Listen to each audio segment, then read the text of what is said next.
Hindi cinema से जुड़ा ऐसा कौन सा शख्स होगा जो ख्वाजा अहमद अब्बास का नाम नहीं जानता होगा। उन्होंने सदी के महानायक कहे जाने वाले अमिताभ बच्चन को ब्रेक दिया था। सिनेमा की तरह ही अब्बास साहब की कलम की दुनिया भी बहुत बड़ी थी। 70 साल की जिंदगी में उन्होंने लगभग 70 ही किताबें भी लिखी। अखबारों और रिसालों में आलेख अलग से लिखे। कहते हैं हर बुधवार को ब्लिट्स में उनका स्तंभ अंग्रेजी में द लास्ट पेज और उर्दू में आजाद कलम के शीर्षक से छपता था। और आपको जानकर हैरानी होगी कि इसे उन्होंने 40 साल लगातार लिखा, जिसमें दोनों जबानों के विषय भी अक्सर अलग होते थे। कहते हैं कि दुनिया में अपने ढंग का ये एक अनोखा रिकॉर्ड है। राजकमल प्रकाशन ने जब उनकी कहानियों का संकलन मुझे कुछ कहना है नाम से प्रकाशित किया तो इसकी खूब चर्चा हुई। इस संकलन की सभी 17 कहानियों को उनकी नातिन और उनके साहित्य की अध्येता जोया जैदी ने संग्रहित किया है। इनमें कुछ कहानियां हिंदी में पहली बार आई। ये एक संयोग की बात है कि ख्वाजा अहमद अब्बास साहब की पुण्यतिथि और जयंती इसी जून के पहले सप्ताह में पड़ती है। मैं सारिका पंकज इस अवसर पर अब्बास साहब की कहानी के संकलन मुझे कुछ कहना है से साहित्य तक पर लेकर आई हूँ। उनकी कालजयी कहानी अबाबील।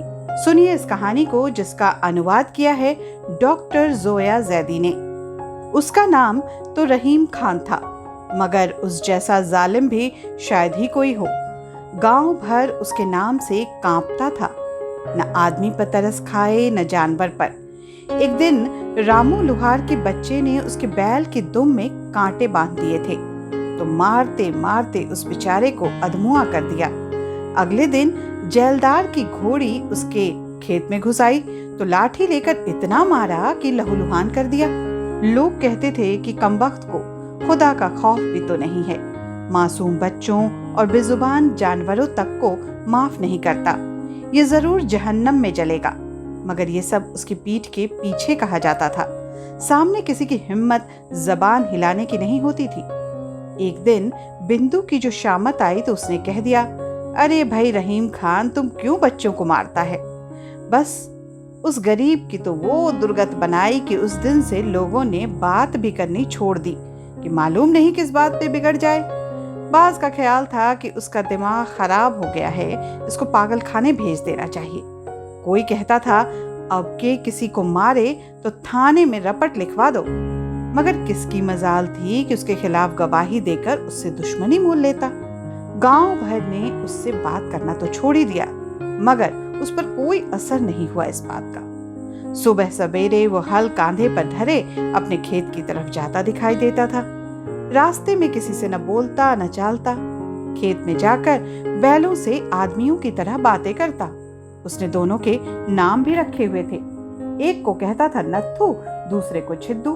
हल चलाते हुए बोलता जाता, क्यों बे नत्थू, तू सीधा नहीं चलता? ये खेत क्या आज तेरा बाप पूरे करेगा? और अबे छिद्दू, तेरी भी शामत आई है क्या? और फिर उन गरीबों की शामत तो आ ही जाती। सूत की रस्सी से मार मार कर दोनों बैलों की कमर पे जख्म पड़ गए थे। शाम को घर आता तो वहां अपने बीवी बच्चों पर गुस्सा उतारता सो अलग। दाल या साग में थोड़ा नमक कम है तो बीवी को उधेड़ डालता। कोई बच्चा शरारत कर रहा हो तो उसको उल्टा लटकाकर बैलों वाली रस्सी से मारते मारते बेहोश कर देता। गरज हर रोज एक आफत बरपा रहती थी। आसपास के झोपड़े वाले रोज रात को रहीम खान की गालियों, उसकी बीवी और बच्चों के मार खाने और रोने की आवाज सुनते, मगर बेचारे कर भी क्या सकते थे। अगर कोई मना करने जाए तो वो भी मार खाए। मार खाते खाते बीवी गरीब तो अधमुई हो गई थी। 40 बरस की उम्र में 60 की मालूम होती थी। बच्चे जब छोटे थे तो पिटते रहे। बड़ा वाला जब 12 बरस का हुआ तो एक दिन मार खाकर जो भागा कि फिर वापस न लौटा। करीब के गांव में एक रिश्ते के चचा रहते थे उसने अपने पास रख लिया। बीवी ने एक दिन डरते डरते कहा, बिलासपुर की तरफ जाओ तो जरा नूरू को लेते आना। बस फिर क्या था, आग बबूला हो गया। मैं उस बदमाश को लेने जाऊं? अब वो खुद भी आया तो टांगे चीर कर फेंक दूंगा। वो बदमाश क्यों मौत के मुंह में वापस आने लगा भला? 2 साल के बाद छोटा लड़का बिंदु भी भाग गया और भाई के पास जाकर रहने लगा।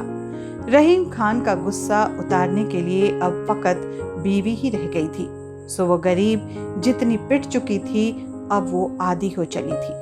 मगर एक दिन उसको इतना मारा कि उससे भी रहा नहीं गया और मौका पाकर जब रहीम खान खेत पर गया हुआ था तो अपने भाई को उसने बुलवा लिया। उसके साथ अपनी माँ के यहाँ चली गई। हमसाया की औरत से कह गई कि आए तो कह देना कि मैं चंद रोज के लिए अपनी माँ के पास रामनगर जा रही हूँ। शाम को रहीम खान बैलों को लिए वापस आया तो पड़ोसन ने डरते डरते बताया कि उसकी बीवी अपने माँ के यहाँ चंद रोज के लिए गई है।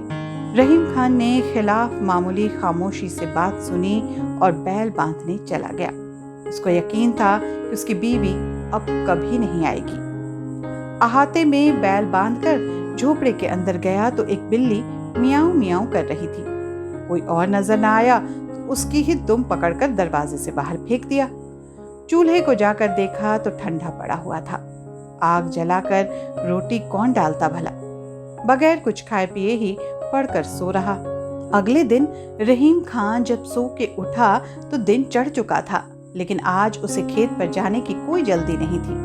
बकरियों का दूध दुह कर पिया और हुक्का भरकर पलंग पर बैठ गया। अब झोपड़े में धूप भर आई थी। एक कोने में देखा तो जाले लगे हुए थे। सोचा कि लाओ सफाई ही कर डालता हूँ। एक बांस में कपड़ा बांधकर जाले उतार रहा था कि खपरेल में अबाबीलों का एक घोंसला नजर आया। 2 अबाबीलें कभी अंदर आती थी, कभी बाहर जाती थी। पहले उसने इरादा किया कि बांस से घोंसला तोड़ डाले। फिर मालूम नहीं क्या सोचा, एक घड़ौंची लाकर उस पर चढ़ाया और घोंसले में झांक कर देखा। अंदर 2 लाल बूटी से बच्चे चूं चूं चूं कर रहे थे और उनके माँ बाप अपनी औलाद की हिफाजत के लिए उसके सर पर मंडरा रहे थे। घोंसले की तरफ उसने हाथ बढ़ाया ही था कि मादा अबाबील अपनी चोंच से उस पर हमलावर हो गई।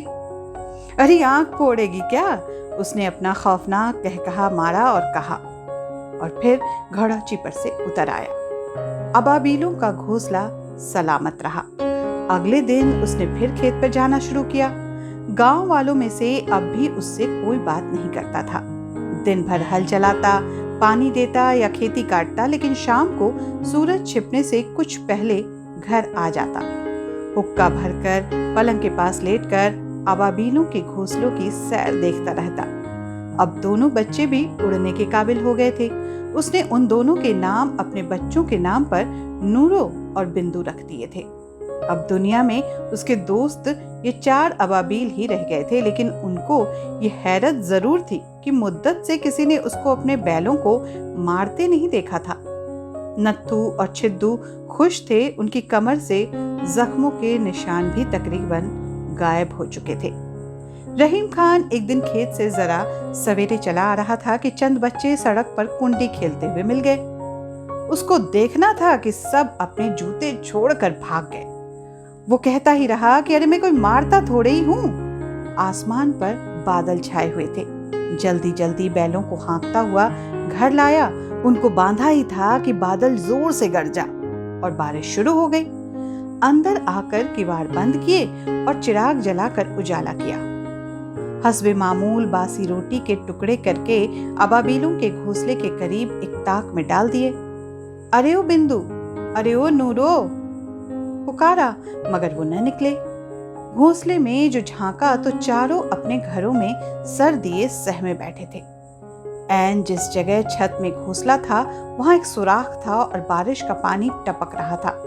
अगर कुछ देर ये पानी इसी तरह आता रहा तो घोंसला तो तबाह हो जाएगा और अबाबीलें बेचारी बेघर हो जाएंगी। ये सोचकर उसने किवाड़ खोले और मूसलाधार बारिश में सीढ़ी लगाकर छत पर चढ़ गया। जब तक मिट्टी डालकर सुराख को बंद करके वो उतरा तो शराबोर था। पलंग पर जाकर बैठा तो कई छींकें आ गईं, मगर उसने परवाह न की और गीले कपड़ों को निचोड़कर चादर ओढ़कर सो गया। अगले दिन सुबह को उठा तो तमाम बदन में दर्द और सख्त बुखार था। हाल भी भला कौन पूछता और कौन दवा लाता। 2 दिन उसी हालत में पड़ा रहा। जब 2 दिन बाद उसको खेत पर जाते हुए न देखा तो गांव वालों को तशवीश हुई। कालू जेलदार और कई किसान शाम को उसके झोपड़े में देखने आए। झांक कर देखा तो पलंग पर पड़ा आप ही आप बातें कर रहा था। अरे बिंदु, अरे नीरू, कहाँ मर गए? आज तुम्हें कौन खाना देगा? चंद अबाबीलें कमरे में फड़फड़ा रही थी। बेचारा पागल हो गया है, कालू जमींदार ने सर हिलाकर बोला। सुबह को शिफाखाने वालों को पता दे देंगे कि पागल खाना भिजवा दे। अगले दिन सुबह को जब उसके पड़ोसी शिफाखाना वालों को लेकर आए और उसके झोपड़े का दरवाजा खोला तो वो मर चुका था। उसकी पायती 4 अबाबीलें सर झुकाए खामोश बैठी हुई थी। ये थी कहानी अबाबील, जिसे लिखा था ख्वाजा अहमद अब्बास ने। कहानी आपको कैसी लगी कमेंट द्वारा जरूर बताइएगा। अगले रविवार को अगली कहानी लेकर हाजिर होंगी। तब तक के लिए दीजिए इजाजत। नमस्कार।